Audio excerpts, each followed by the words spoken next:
Fala galera do nono ano, tudo bem com vocês? Como é que vocês estão? Espero que estejam tudo bem. Hoje nós daremos início à nossa quinta videoaula e o assunto de hoje é texto de divulgação científica, análise comparativa, suporte ao leitor.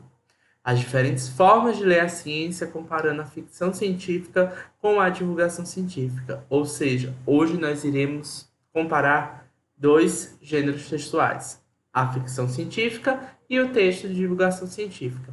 Como o texto de divulgação científica é novo para vocês, eu darei uma explicação muito melhor do que é esse tipo de texto. Entretanto, a gente vai ficar um pouquinho com a ficção científica. Gente, iniciando tudo isso, tá certo? Eu quero comparar juntamente com vocês o que é uma ficção e o que é uma não ficção.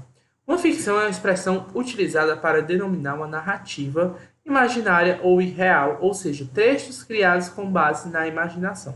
Enquanto a não ficção se apresenta como uma narrativa factual sobre a realidade, ou seja, é real. Então nós temos aí, certo, dois modos de ver o mundo. Um que parte da ficção, que parte da imaginação, e o outro que parte da não ficção, que inicia-se e fala-se sobre o real, tá certo? Então, quando eu tenho essa oposição de ficção e de não ficção, a gente vai ter uma oposição imaginação e vida real. Muitas das coisas que nós sabemos do mundo, de fato, aconteceram. Outras coisas que a gente já ouviu, já leu, já assistiu, não aconteceram, tá? Geralmente, os entretenimentos, como os filmes, séries, embora eles falem de coisas factuais também, muitos deles falam da imaginação, tá certo? Falam não, eles partem da imaginação.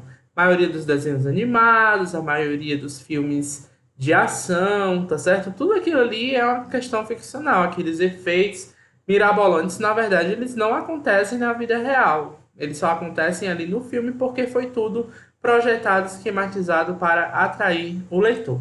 Mas, Daniel, essa diferença da ficção e da não ficção interessa para a nossa aula? Se interessa, gente. A partir do momento em que, pela ficção, eu vou gerar o texto de ficção científica. E a não ficção, eu vou gerar o texto de divulgação científica, tá? Quando eu trato desses dois termos, ficção científica e divulgação científica, gerará-se um novo texto, tá? E esses textos, eles vão ser diferentes. O texto de ficção científica e o texto de divulgação científica fazem parte de uma ponte, entre o leitor e o universo científico, possibilitando o contato com o conhecimento científico e tecnológico por meio do uso de uma linguagem acessível. Ou seja, gente, os filmes e os livros de ficção científica, tá certo? Muitas vezes eles são baseados na não ficção, porque eles vão atrás de coisas que a ciência disse e a partir disso eles vão se basear. Entretanto, os textos que mostram essas divulgações científicas, tá certo? É aquilo que nós conhecemos por textos de divulgação científica. Quando a gente tem esses textos aí, eles vão fazer justamente uma ponte entre o leitor e o universo científico. Ou seja, muitas pessoas conhecem o que a ciência pesquisa e o que a ciência comprovou por meio da ficção científica, tá? Mas onde foi que as pessoas que criaram os filmes, os livros e tudo aquilo que não é ficção, tudo aquilo que é ficção científica, onde eles foram se basear? Lá nos textos de divulgação científica, que é aquilo que a gente vai estudar um pouquinho hoje, tá?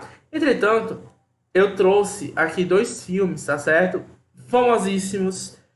O primeiro é Interestelar, que foi produzido em 2014, e outro é A Chegada, que foi produzido em 2016.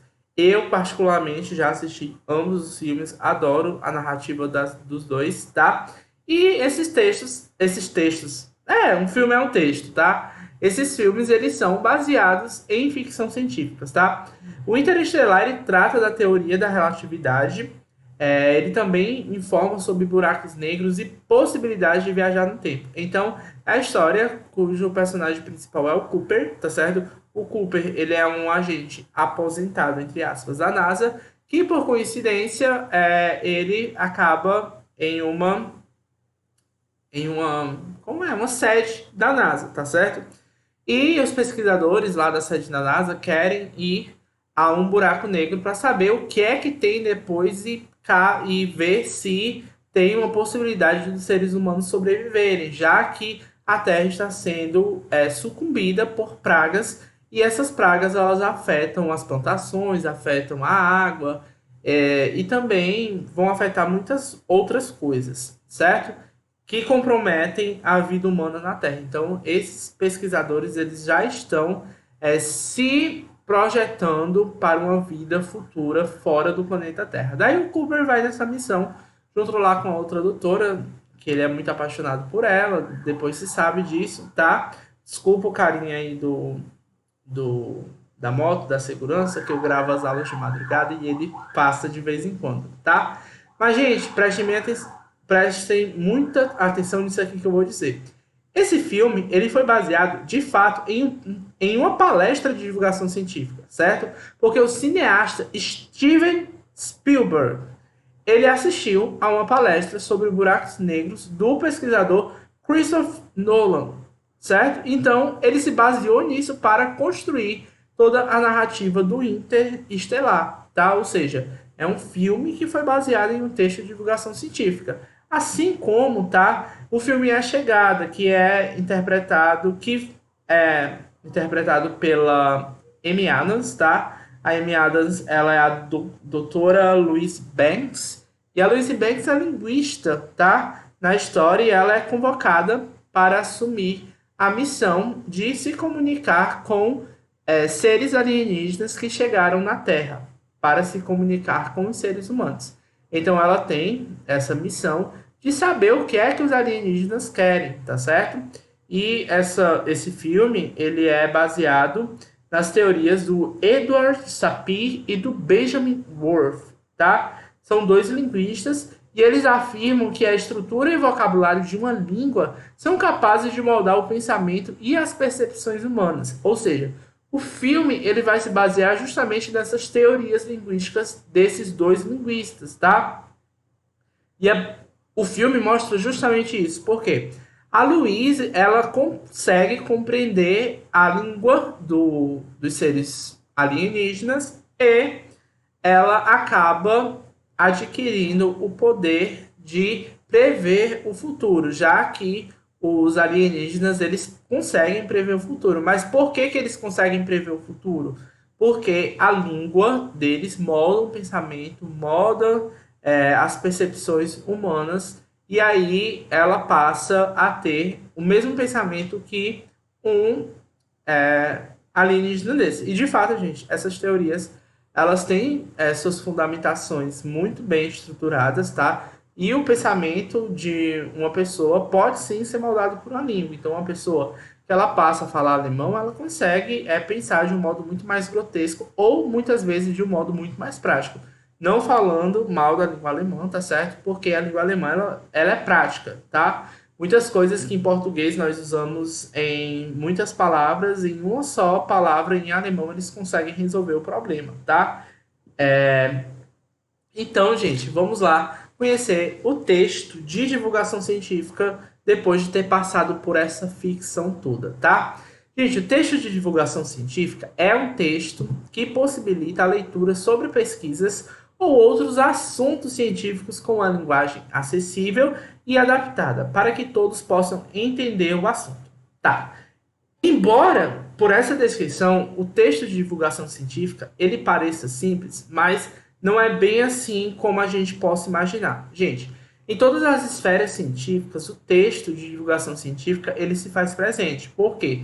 É por meio dele que a ciência é divulgada. Mas ela não é divulgada de qualquer forma, tá? Quando a gente trata de um ambiente acadêmico, ou seja, um ambiente da universidade, esses textos eles acabam adquirindo um rigor muito maior, com uma complexidade de termos, uma complexidade de linguagem que muitas vezes somente aquele grupo que participa da universidade e daquele conteúdo em si, daquela área específica, consegue compreender.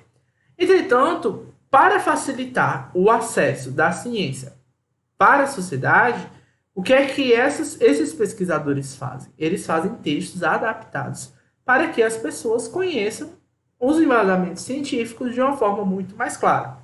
Dessas duas formas, tanto esse texto mais difícil como esse texto mais fácil, eles são textos de divulgação científica. Por quê? Porque eles permitem a leitura de pesquisas e assuntos científicos, tá? Que foram comprovados, que estão cientificamente ditos, comprovados, foram feitas inúmeras pesquisas. Então, esse texto de divulgação científica ele tem esse objetivo, informar sobre a ciência, beleza? E muitas vezes a gente não dá valor a esses textos de divulgação científica, porque muitas vezes a gente não valoriza os cientistas que nós temos, tá? Einstein foi um grande cientista, suas leis aí até hoje, elas têm muitas evidências de que são verdade.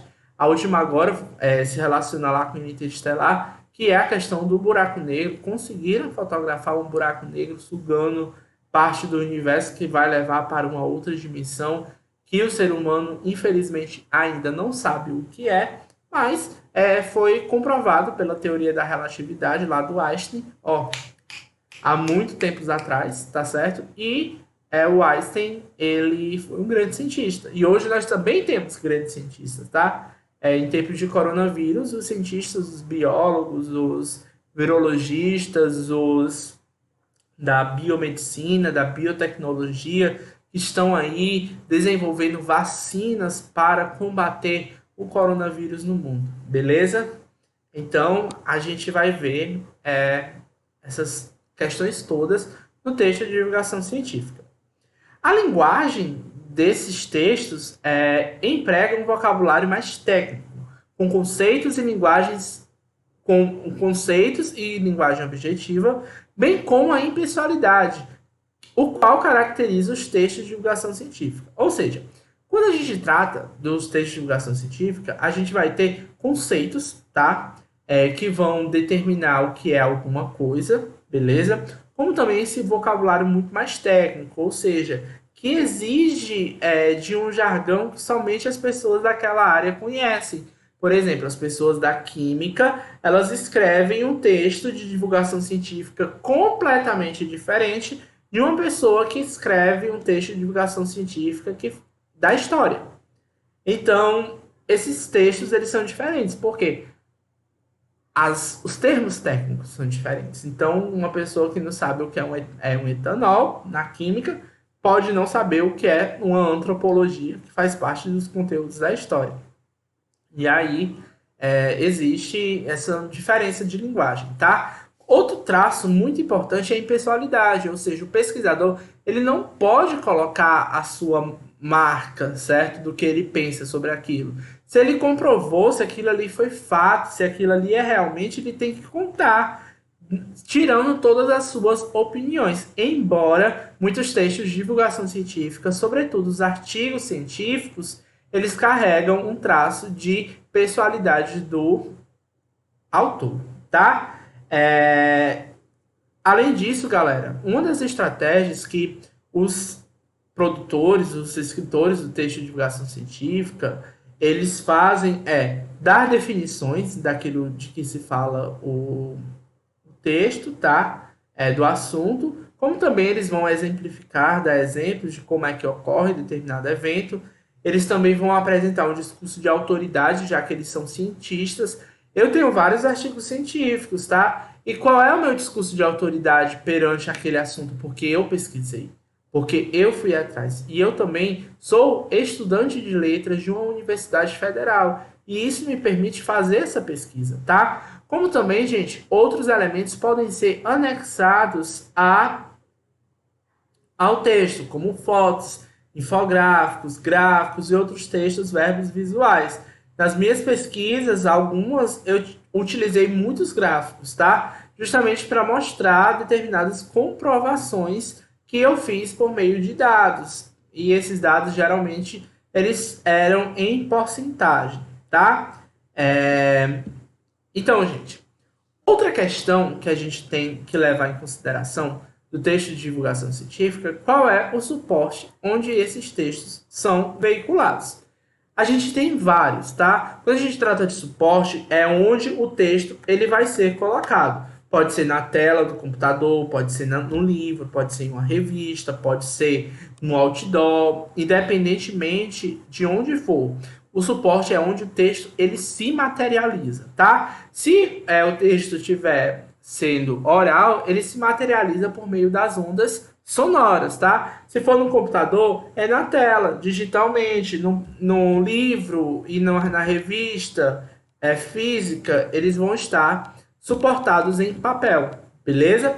Então, o texto de divulgação científica, comumente, ele é publicado em revistas como a Galileu, a Super Interessante, a Ciência Hoje, e em seções específicas de jornais, levando aos seus leitores as novidades nas diferentes áreas da ciência.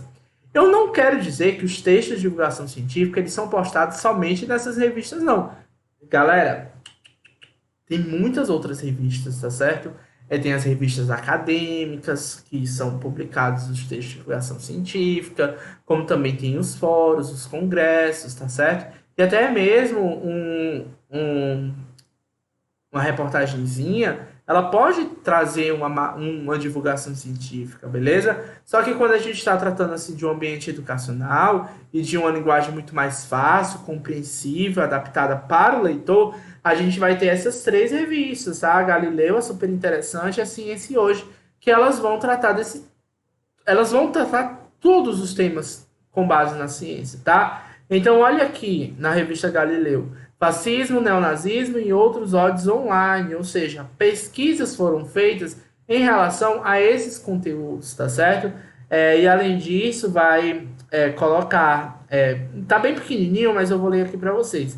O centenário da Revolução Russa, agora os políticos pagam para os espíritos da chuva, o neurocientista que cria minicérebros, ou seja, eles vão mostrar como a ciência ela está se desenvolvendo, tá? Eu gosto muito da revista Galileu.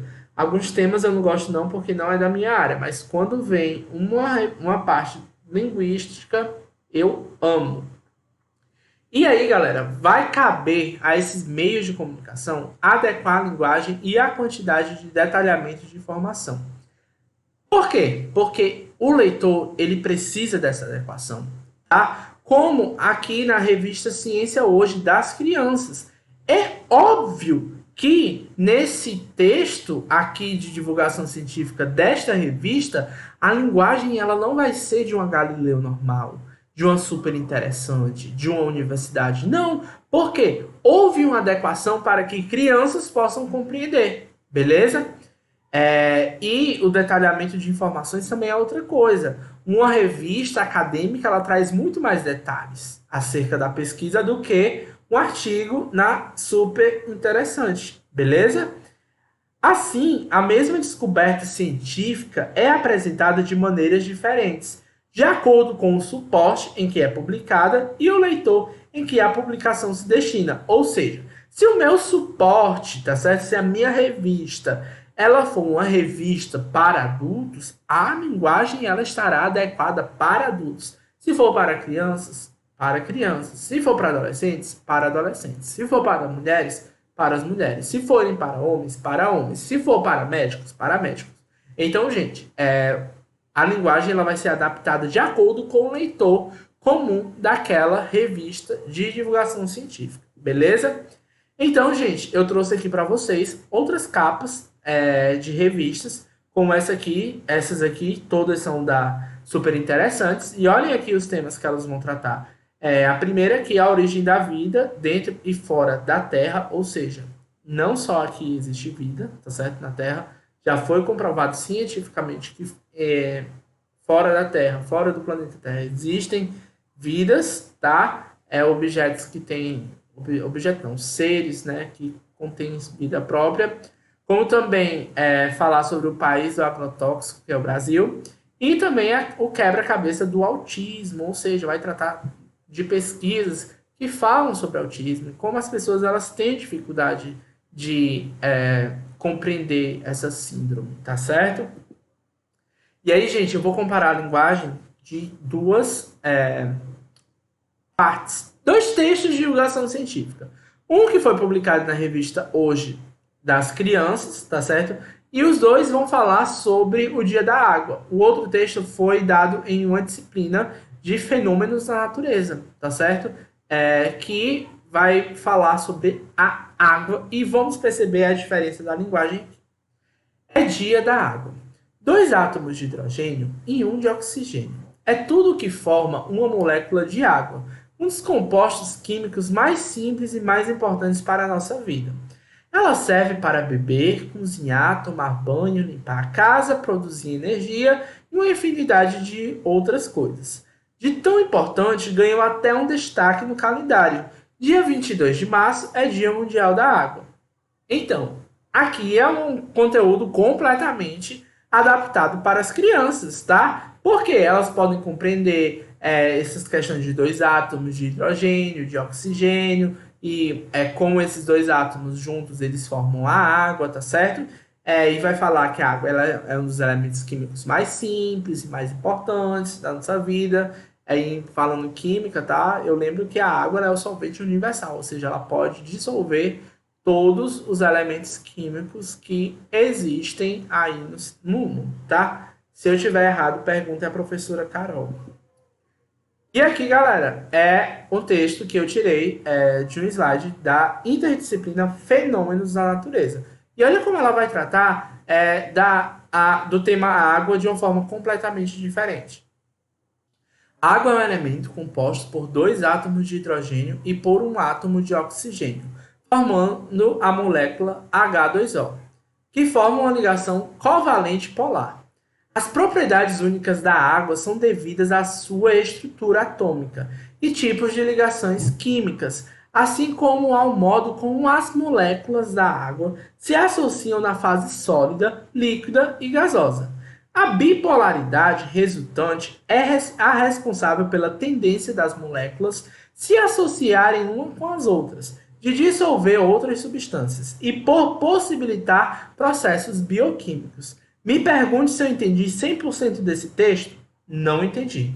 Por quê? Eu não entendo termos como ligação covalente polar, não sei nem o que é isso, tá? Outras questões sobre bipolaridade, processos bioquímicos. Bioquímico eu sei que é um processo químico de seres que são vivos, tá? Mas eu não entendo como é que a água ela pode possibilitar esses processos bioquímicos. Mas é um texto que fala sobre a água, tá? E foi dado em uma disciplina de fenômenos da natureza, provavelmente uma disciplina ligada à área das ciências biológicas ou as ciências exatas, como a física e a química, sobretudo a química, tá? Para falar desses assuntos da água. Então, a gente tem 2 textos de divulgação científica que falam sobre a água, mas de uma forma completamente diferente.